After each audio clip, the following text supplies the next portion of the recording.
हर कहानी में छुपा होता है एक एहसास, कभी मुस्कान का, कभी आंसुओं का। स्वागत है आपका लवली टीवी पर, जहां हर कहानी बोलेगी दिल से। शहर के पुराने मोहल्ले में एक छोटा सा घर था, नीली दीवारों वाला, खपरेल की छत वाला। वहीं रहता था 10 साल का राजू अपनी माँ और अपनी प्यारी बिल्ली मिन्नी के साथ। मिन्नी कोई साधारण बिल्ली नहीं थी, वो चालाक थी, समझदार थी और सबसे बढ़कर उसमें इंसानों जैसी समझदारी थी। राजू उसे अपनी बहन की तरह मानता था। दोनों दिन भर खेलते, दौड़ते और रात को एक ही बिस्तर पर सोते। राजू जब पढ़ाई करता तो मिन्नी उसकी कॉपी पर बैठ जाती, जैसे कह रही हो, अरे पहले मुझे प्यार करो फिर पढ़ाई। लेकिन इस मोहल्ले में इन दिनों एक रहस्य फैला हुआ था। हर सुबह शर्मा जी के घर के बाहर रखा हुआ दूध का बर्तन आधा खाली मिलता। किसी ने चोरी से दूध पी लिया था। मोहल्ले में सबका ध्यान उसी पर था। कोई कहता ये बच्चों की शरारत है, कोई कहता कुत्ते करते होंगे, लेकिन ज्यादातर लोग बोलते नहीं नहीं, ये तो बिल्ली मिन्नी का ही काम है, वही तो दिन भर छत पर घूमती रहती है।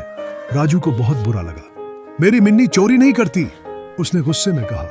पर मोहल्ले वाले हंसने लगे। अरे बेटे, बिल्ली बिल्ली होती है, दूध देखकर कौन रोक सकता है उसे। राजू को गुस्सा भी आया और दुख भी। उसने मिन्नी के सिर पर हाथ फेरते हुए कहा, देख मिन्नी, सब लोग तेरा नाम खराब कर रहे हैं, अब तुझे ही अपनी बेगुनाही साबित करनी पड़ेगी। मिन्नी ने बड़ी मासूम आंखों से राजू को देखा और जैसे समझ गई कि अब कुछ करना पड़ेगा। वो अपनी पूंछ को ऊंचा उठाकर छत की ओर चली गई। मिशन शुरू। रहस्य की पहली रात मिन्नी ने अपनी आंखें चौड़ी की और शर्मा जी के घर के पास जाकर बैठ गई। वहां दूध का बर्तन रखा था, ढक्कन से ढका हुआ। पास में शर्मा जी की बिल्ली टोनी कभी कभी आती थी, पर वो बहुत सीधी सादी थी। मिन्नी ने झाड़ियों में छिपकर निगरानी शुरू की। रात के 10 बजे तक सब शांति थी, गली के कुत्ते भी सो गए थे। तभी एक छाया धीरे धीरे आई।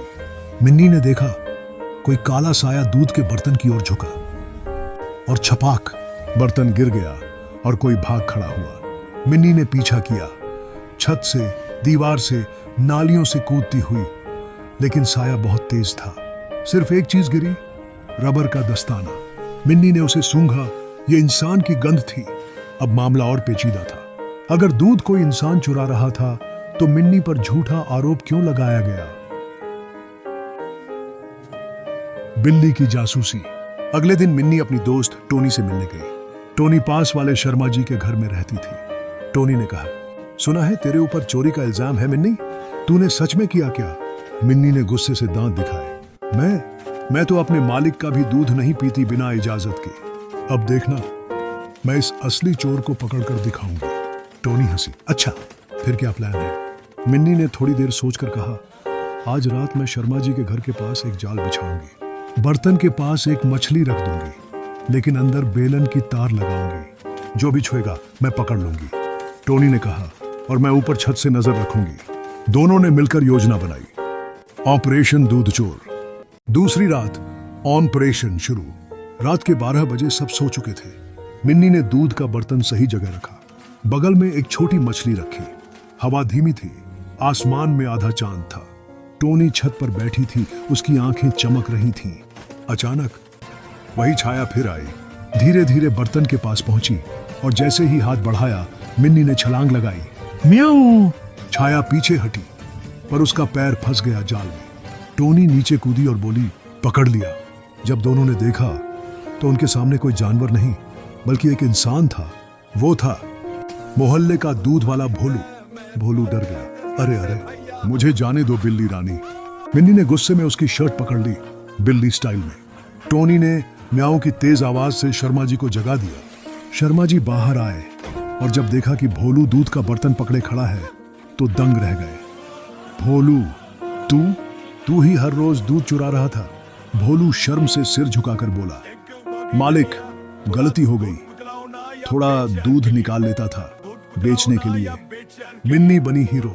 सुबह जब मोहल्ले वालों को पता चला कि चोरी मिन्नी ने पकड़ी है तो सब दंग रह गए। राजू खुश होकर बोला, देखा, मैंने कहा था ना, मेरी मिन्नी चोरी नहीं करती। शर्मा जी ने भी हंसते हुए कहा, आज से ये हमारी मोहल्ले की जासूस बिल्ली कहलाएगी, इंस्पेक्टर मिन्नी। मोहल्ले के बच्चों ने उसके लिए एक छोटी सी टोपी बना दी जिस पर लिखा था डिटेक्टिव कैट। उसी दिन शाम को सबने मिन्नी के सम्मान में मछली पार्टी रखी। मिन्नी ने खूब खाया और राजू के कंधे पर चढ़कर म्याऊं की, जैसे कह रही हो मिशन पूरा हुआ बॉस। लेकिन कहानी यहां खत्म नहीं हुई। रात को जब सब सो गए, मिन्नी खिड़की से बाहर देख रही थी। उसने देखा काले नाग कुत्ता दूर के घर से एक चमचमाता चम्मच मुंह में दबाए भाग रहा था। मिन्नी ने मुस्कुराकर अपनी मूछें सीधी की और धीरे से बोली, लगता है अगला प्लान बनाना पड़ेगा।